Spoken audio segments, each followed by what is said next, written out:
بسم اللہ الرحمن الرحیم نحمدہ ونصلی ونسلم علی رسولہ الکریم اما بعد۔ معزز ناظرین، ہمارا آج کا یہ مختصر کلپ ایک نہایت اہم مضمون سے متعلق ہے، اور وہ مضمون ہے استخارہ، کہ استخارہ کیا ہے، استخارہ کیسے کیا جاتا ہے، اور استخارے کا مقصد کیا ہے۔ بہت سارے احباب اس حوالے سے اکثر سوالات اپنے بھیجتے ہیں، تو اس لیے مناسب یہ سمجھا کہ چلیں اس موضوع کے اوپر ایک مختصر سا کلپ بنا دیا جائے اور آپ احباب کی خدمت میں پیش کر دیا جائے۔ تو اس سلسلے میں گزارش یہ ہے کہ اس ویڈیو کو مکمل دیکھیں، انشاءاللہ بہت فائدہ ہوگا، اور جو احباب چینل کے اوپر نئے ہیں ان سے گزارش ہے کہ وہ چینل سبسکرائب بھی کر لیں اور بیل آئیکن کو بھی پریس کر دیں، تاکہ ہر نئی آنے والی ویڈیو وہ آپ کو فوری طور پہ مل جائے، اس کا نوٹیفیکیشن آپ کو مل جائے۔ تو سب سے پہلی بات اس حوالے سے جو سمجھنے کی ہے وہ یہ کہ استخارے کا مطلب کیا ہے۔ تو استخارے کا مطلب ہوتا ہے کسی بھی معاملے میں خیر کا طلب کرنا، خیر کو مانگنا، استخارہ، خیر کا مانگنا کسی بھی معاملے میں، یہ استخارے کا مطلب ہے۔ اس حوالے سے بہت ساری غلط فہمیاں ہیں، میں انشاءاللہ آگے بھی ان کا تذکرہ کروں گا، لیکن یہاں پر پہلے میں اس غلط فہمی کا ازالہ کرتا چلوں کہ بعض لوگ یہ سمجھتے ہیں کہ استخارے کا مقصد شاید کوئی مستقبل کے حالات کو معلوم کرنا یا کوئی غیب کی خبریں معلوم کرنا ہوتا ہے۔ تو یاد رکھیے گا کہ استخارے کا قطعی طور پہ یہ مقصد نہیں ہے کہ ہمیں غیب کی خبریں پتہ چلیں کہ ہمارے ساتھ آئندہ کیا ہونا ہے۔ استخارے کا جو ایک مختصر سا اور سادہ سا مفہوم ہے وہ یہ ہے کہ ہم اگر کوئی جائز کام کر رہے ہیں تو اس میں ہم اللہ تعالیٰ سے دعا کر لیں کہ یا اللہ میں یہ کام کرنا چاہ رہا ہوں، اس کام میں آپ خیر و برکت کا معاملہ ہمارے ساتھ فرما دیجئے۔ رسول کریم علیہ الصلاۃ والتسلیم نے بہت زیادہ تلقین فرمائی ہے استخارے کے حوالے سے، چند احادیث سماعت فرما لیجئے، پھر میں انشاءاللہ بات کو آگے لے کر چلتا ہوں۔ سیدنا جابر رضی اللہ تعالی عنہ سے مروی ہے، بخاری شریف کی حدیث ہے کہ حضور اقدس صلی اللہ علیہ وآلہ وسلم نے ارشاد فرمایا کہ اذا ہم احدکم بالامر فلیرکع رکعتین من غیر الفریضہ او کما قال، کہ جب تمہیں کوئی بہت اہم معاملہ درپیش ہو تو فرائض کے علاوہ 2 رکعت نماز ادا کر لیا کرو۔ اسی طرح ایک دوسری حدیث ہے، یہ بھی سیدنا جابر رضی اللہ تعالی عنہ سے مروی ہے کہ اس میں حضور اقدس صلی اللہ علیہ وآلہ وسلم کے متعلق وہ فرماتے ہیں کہ یعلمون الاستخارۃ فی الامور کلھا، کہ حضور اقدس صلی اللہ علیہ وآلہ وسلم ہمیں ہر معاملے میں استخارہ کی تلقین فرمایا کرتے تھے، اور اس تاکید کے ساتھ استخارہ سکھایا کرتے تھے کہ کما یعلمون سورۃ من القرآن، جیسا کہ قرآن کریم کی کوئی ایک سورت ہمیں سکھلا رہے ہوں۔ اتنی زیادہ تلقین استخارے کے متعلق حضور اقدس صلی اللہ علیہ وآلہ وسلم فرمایا کرتے تھے۔ اسی طرح مجمع الاسانید کی ایک حدیث ہے کہ جس میں حضور اقدس صلی اللہ علیہ وآلہ وسلم نے فرمایا کہ من شقوۃ ابن آدم ترکہ استخارۃ اللہ، کہ انسان کی بدبختی اور بدقسمتی یہ ہے کہ وہ اللہ تعالیٰ سے مشورہ کرنا، اللہ سے خیر مانگنا چھوڑ دے۔ ایک اور حدیث سماعت فرما لیجیے، طبرانی کی حدیث ہے کہ جس میں حضور اقدس صلی اللہ علیہ وآلہ وسلم نے فرمایا کہ ما خاب من استخار وما ندم من استشار۔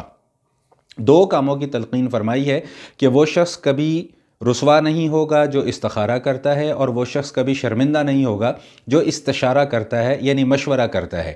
تو گویا کہ حضور اقدس صلی اللہ علیہ وآلہ وسلم نے 2 کاموں کی تلقین فرمائی ہے کہ کسی بھی معاملے میں ایک تو کسی سمجھدار آدمی سے مشورہ کر لینا چاہیے، اور دوسرا اللہ تعالیٰ سے خیر طلب کر لینی چاہیے۔ یہ استخارے کا سیدھا سادہ اور آسان سا مفہوم ہے۔ اب سوال یہ ہے کہ استخارہ کرنا کیسے چاہیے؟ تو حضور اقدس صلی اللہ علیہ وآلہ وسلم نے جو طریقہ بیان فرمایا وہ نہایت سہل ہے، نہایت سادہ ہے کہ 2 رکعت نماز نفل ادا کر لی جائے کسی بھی وقت میں، سوائے مکروہ اوقات کے۔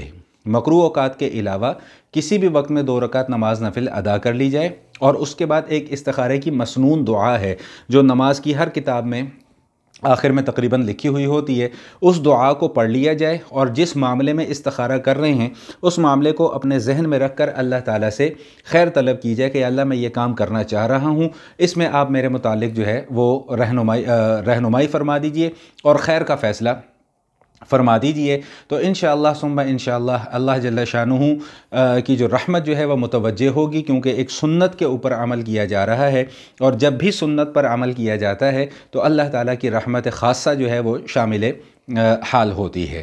دوسرا مسئلہ یہ سمجھ لیجئے کہ استخارہ کتنے دن تک کرنا چاہیے، اس کے متعلق علماء فرماتے ہیں کہ جب تک کسی کام کے متعلق شرح صدر نہ ہو جائے کہ مجھے یہ کام کرنا چاہیے یا نہیں کرنا چاہیے، دل کا اطمینان کسی طرف مائل نہ ہو جائے، طبیعت کسی طرف مائل نہ ہو جائے، اس وقت تک استخارہ لگاتار کرتے رہنا چاہیے۔